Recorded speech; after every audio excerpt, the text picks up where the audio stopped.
Nouvelle donne du marché du pétrole bon marché. Qui l'eût cru il y a seulement quelques années? L'Arabie Saoudite s'enfonce dans d'énormes déficits. Elle se convertit à l'austérité. Magali Boissin, Tatiana Deligo.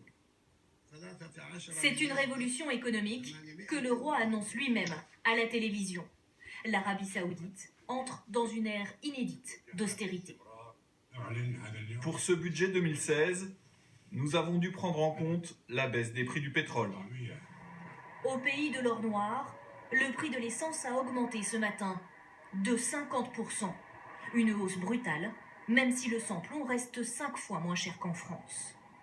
Plus 70% aussi sur la facture d'eau et d'électricité. Et bientôt, l'arrivée de la TVA, jusque-là inconnue à la caisse.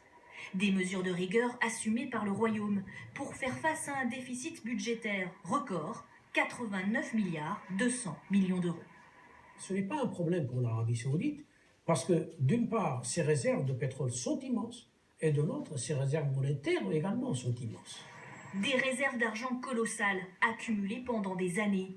Au moins 670 milliards d'euros qui permettent aujourd'hui d'amortir le choc d'un pétrole moins cher et de financer le déficit. Pas question pour Riyad d'ailleurs de tailler dans toutes ses dépenses. Le budget de l'armée et les contrats militaires comme ceux signés avec la France cet automne sont préservés.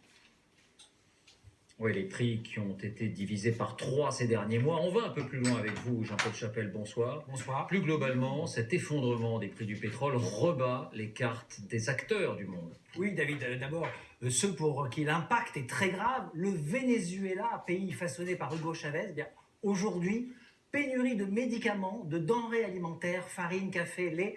Les prix ont doublé en un an. Au bord de la faillite, il a demandé l'aide financière de la Chine. Pourquoi? Parce que le pétrole est son unique ressource.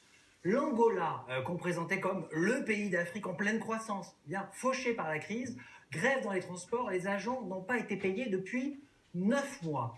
La chute du prix du pétrole a vidé les caisses de l'État. Et ensuite, les pays où ça devient critique. L'Algérie, coût budgétaire, risque de tension sociale. La Russie, déjà en récession, une chute de 3% cette année.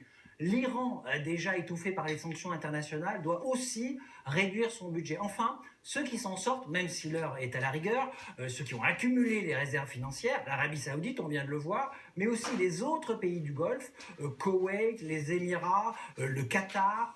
Son fonds souverain a investi tous azimuts dans le monde entier. Et puis, il y a un grand pays producteur de pétrole qui s'en sort bien, les États-Unis. Alors certes, affecté par la baisse du prix du brut, 200 000 emplois menacés, mais c'est à peu près le nombre d'emplois que l'économie américaine crée chaque mois. Ils peuvent donc absorber le choc. Merci Jean-Paul. En bref, encore à l'étranger.